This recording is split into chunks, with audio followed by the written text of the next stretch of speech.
Good evening and welcome to Debate It. I'm Amber Spong. Tonight we'll be discussing everything from hate crime to social media and to mental health. And joining me in the studio to do just that tonight is Standing Mayoress of Nottingham, Isobel Edis, and consultant psychologist Serena Simmons. Thank you so much for joining me tonight. Here are a few stats. Every 60 seconds, 243,000 photos are uploaded to Facebook, 350,000 tweets are sent, 65,000 photos are uploaded to Instagram, and a massive 1 million swipes are made on Tinder. We're clearly spending a lot of time on social media, but how much time is too much?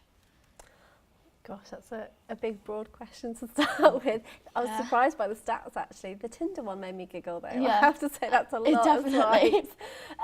So how much is too much? Well, I think actually people are spending quite a bit of time on social media at the moment, probably to their detriment, I would say, because most people I know, so I'm a lecturer at university, and I know that when I'm lecturing, I actually can see a lot of people who are actually on their phones kind of all of the time. And I think actually we had a little chat earlier about something completely unrelated, and we were saying how a lot of people in their families are quite segregated now, where most people are kind of just sat in their household on their phones. Or in their rooms. Yeah, all in their rooms, in kind of their separately, rooms. aren't they?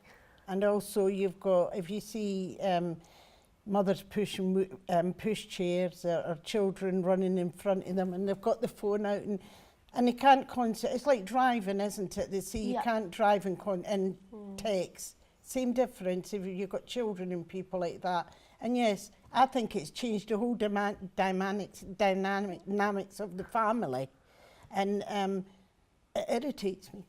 Yeah.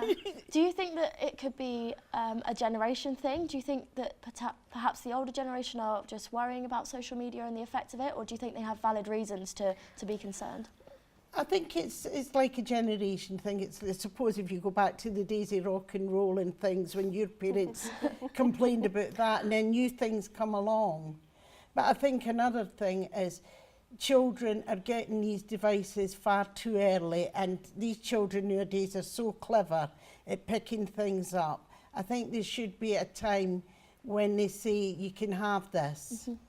And I mean, you see young kids of 5 and 6 and walking along and yeah, it's a tricky one though, because there is a good educational component too. So obviously iPads are given to kids in nurseries now, and they do a lot of learning tasks on there. So we can't deny that they're important, and they're a really important part of our society. And I mean, where would we all be without our phones? Like, you know, obviously we communicate, we've got friends and kind of connections and networks on there. So they serve a really good purpose, but like you said, it's about how much time people are on there, and I do think it's sometimes to the detriment of building real human connection, and that's a shame. Do you think that then we're becoming addicted as a society to social media and we're losing that basic need to be able to connect and speak to people in real life? yes, and I think the language has completely changed. And I heard on the news this morning, the police are actually sending a dictionary out to parents now so they can keep up with what the children is saying. So yes, it's a whole different ball game, isn't it? To how the talking, sitting down and having a laugh and things like that seems to be going, and it's all about your fingers or whatever, Tinder or whatever it is to go on.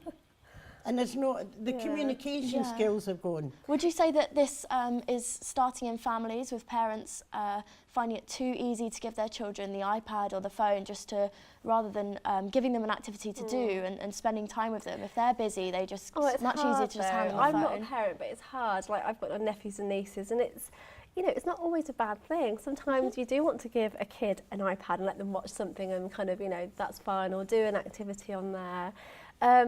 So I don't think it's all bad, but I do think they're just like everything, when we kind of demonise it, there has to be balance. So it would be a shame to completely get rid of human connection. Yes. But is it okay to be initiated by things like Tinder or friendship on Facebook? I don't think there's anything wrong with that. That is the way of the times. It's the way people meet now. It's the way we communicate. I have a business, and some of that's online, and I would be lost without kind of communicating with an audience kind of online, and we're online tonight, so funnily enough. So it's needed and it's necessary, and I think it's archaic and a bit wrong to say that we shouldn't embrace it. actually, because it's the way of the times and it's kind of going forward, but it shouldn't be the whole thing. Obviously there's definitely positives to it, and what do you think are the main of those? The main positives, of being online. Of being online or on social media. Oh, we're connected to the world. I mean, you know, you can kind of, at the touch of a button, kind of speak to friends all over the world, communicate, like I said, with business. You have a potential audience of a few billion versus your little local area, not relying on a yellow pages. Do you know what that is? Yeah. Okay, that luckily. Luckily. So it's so many benefits. Yeah, just kind of broadening your audience and connection. It's got great scope of use, but then it's got another side to it. Especially, I only use Facebook. If you look at Facebook and you're a bit down on yourself and that, and maybe one of your friends has put a message on and you look at it and you think, you automatically sometimes think that's directed at me. And it can bring your mood down. You know, so there is good things like you can talk to people, Skype people and see face-to-face conversation. But I think we need to try and get so much balance back to communicating with one another. As human beings, we need to start getting back to talking. Definitely. I feel like with the point that you just said, there are a lot of teenagers out there that base their happiness or their mood on how many likes they get and how many comments they get from their friends to cheer them up online. What do you think about that? I think that's a whole different arena. That is the darker side of social media, and I think as being a psychologist, I'm concerned about that because you see people, that whole idea of comparison and kind of the cyberbullying. There's so many kind of things that are really, really negative online, and it's really sad to see, especially young girls actually, in some of the research, comparing themselves to other people, you know, how they look, and kind of taking on board what they're saying and taking that really seriously.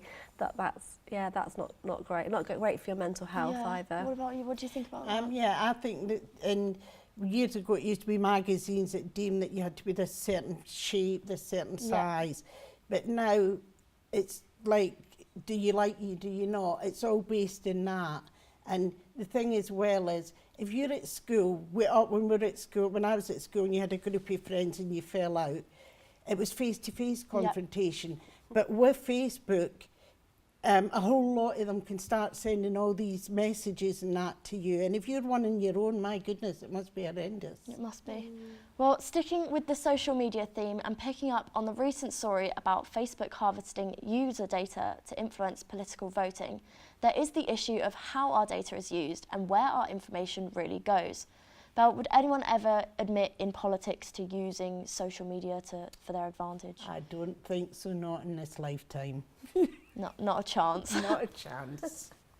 What about you, Serena? What do you think? Would people use it to gather Do you think data? politicians would ever admit to using this data to their advantage in politics? I don't think they would publicly admit it, but as I said before about using Facebook and other platforms for business, it's a natural kind of data gathering platform. So it's very, very easy to take data. I mean, I don't know about you, but I get spam all the time from companies. I don't know where they've got my information from. So I'm not surprised that kind of politicians and other companies are using your data in that way. But I don't think, for obvious reasons, you'd get anyone outwardly admitting that they do that. But it happens. Yeah. And do you think that would the concern one day that there's a point that we may get to a time where our social media is controlled similarly as in China or in Russia? Do you think we would ever reach a point like that? I would hope not. No, I would really hope not. Because fingers crossed. Yeah, freedom of speech and all that. I think that we live in a more socially advanced society in terms of our thinking and connection. So I would hope that wouldn't happen. I don't see it happening here. Hope it never doesn't. And one Twitter user, for example, is concerned about the control aspect with this. Red Pill says social media sites are literally Hitler, and it's the same type of profiling efforts, and they want to silence us. Is that a bit harsh, or does he have a point? So silencing us as in kind of showing only specific things that we're talking about. Yeah, that's an interesting discussion in itself. Yeah, I think it's, again, I'm looking at it more from a business perspective in terms of you putting information out there, the way Facebook and the algorithm and how things work only certain things are seen at certain times. It's quite scary sometimes. Yeah, it is quite scary, yeah, and how that's monitored. And you do wonder sometimes with the back end of that what's really going on and what's happening with that information and the way everything's linked. Belle, are you active much on Facebook? Do you ever have these moments where you have searched something or you've been speaking about something and then suddenly it's on your Instagram timeline or your Facebook profile? Well, to be quite honest, I'm not on Instagram. That's fine. Facebook, but I do see that Facebook can be very intimidating. I wouldn't go down the lines as to say in the Hitler way, but I think it's very, very intimidating, and these big companies and the media and politicians, they use it to the benefit, for their benefit, not anybody else's, and that's the sad thing. If they want to take something down because it offends them, they will take it down. But it's all about, they will use it, they will get, well, Trump's a prime example, isn't he? Of doing things. Maybe I shouldn't have said that, but yeah, that's fine. And people are speaking about how we spend too much time voicing our worries and our anxieties on Twitter. Louis on Twitter says, go and see a psychologist and stop putting your issues on social media. Serena, is he right? Do you think about that? That's a tricky one. Personally, completely anecdotally, I do think people tend to air their dirty laundry a little bit online. And I, as a psychologist, I'm interested in the personality types that do that, if I'm honest. So there's a lot of interesting research around linking kind of that Facebook update with narcissism, which is a really interesting link to make. So how narcissistic are you, and how does that determine what you'll show online? You know, I'm having a bad day, boo-hoo, and then the kind of post where you say, are you okay? Oh, no, I couldn't possibly talk about it. And it's like, getting into that banter. But at the same time, again, the positive, negative, if that's your only form of communication and you feel really cut off, you might be able to connect with other people who are like-minded, who can advise you on what to do. So again, it has its pluses. It's a great form of communication and being able to not feel on your own and isolated if you're really unwell or suffering with something. But you have to watch out. What advice would you give to somebody who is feeling low or struggling and is just using social media to voice their opinions? I think you need to do more. Yeah, that's not really going to get you the full help that you need. You need to kind of voice that with a proper therapist and do the work, really. I think you'll possibly get something back from social media, even if it's support, kind of more support from friends, but hopefully some of those friends would point you in the direction of kind of someone to talk to actually do the work that you need to do to feel better. Completely agree. Well, that's it for part one. Carry on the conversation using the hashtag #DebateIt. We'll be back in a few minutes. We're talking about crime, pressures of being a student. Don't go anywhere.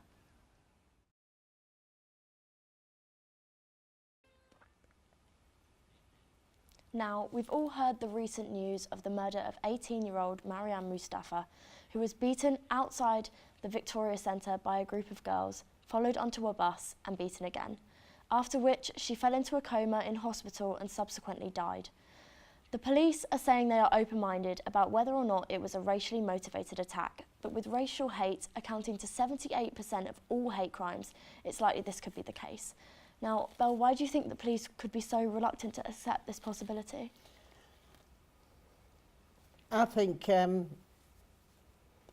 be quite honest, I don't know. I think it's a hate crime. I definitely do think it's a hate crime.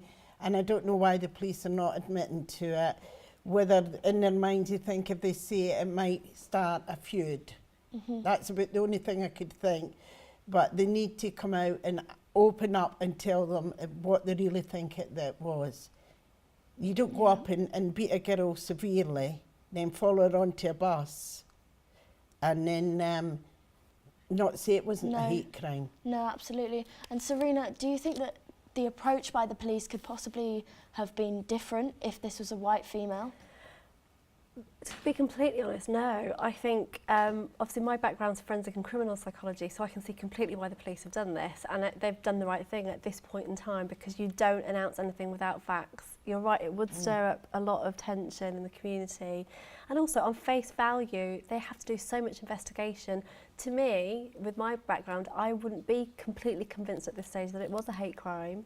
I would want to know the history of the friendship and known association between the girls and the girl in question, and find out a little bit more about what's going on.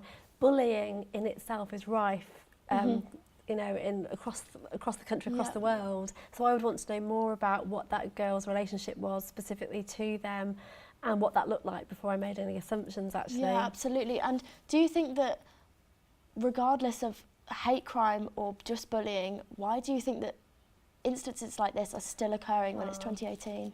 Well, first of all, I think everyone acknowledges it's absolutely disgusting, abhorrent, and is not tolerated by anyone in any way. But I just think human beings, we can go back kind of through history and look at what human beings do. I mean, Lord of the Flies, I don't know if you're familiar with it, but people want to create segregation because it has them feel important, secure, part of a group. So we're always, I think in human society, we're going to have this kind of to the end of time, really, because people want to create a little pocket that they belong to, and the best way of creating belonging is to create an enemy. And Belle, do you think that's a shame? I think it's very, very sad that society, we live in a multicultural society, we have for years, and just accept one another for who we are. There's this old saying that used to be keeping up with the Joneses years ago. If Mrs. Jones had this, you had to have it. Yeah. And I think, I don't know what it is, it's just terrible, the hatred it's brought to people, but as I said earlier, I think sometimes it starts in the front room of their house. Children are not born to be racialist, not at all. They're born pure.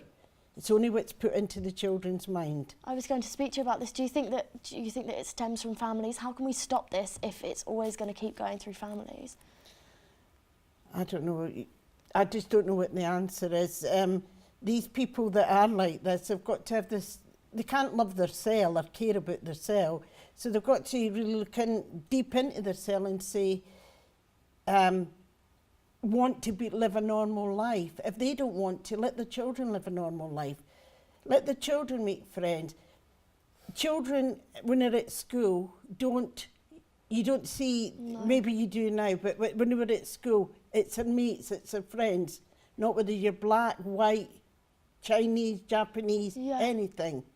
But why is it when we get to this certain age, does it make a difference? Do we start noticing why?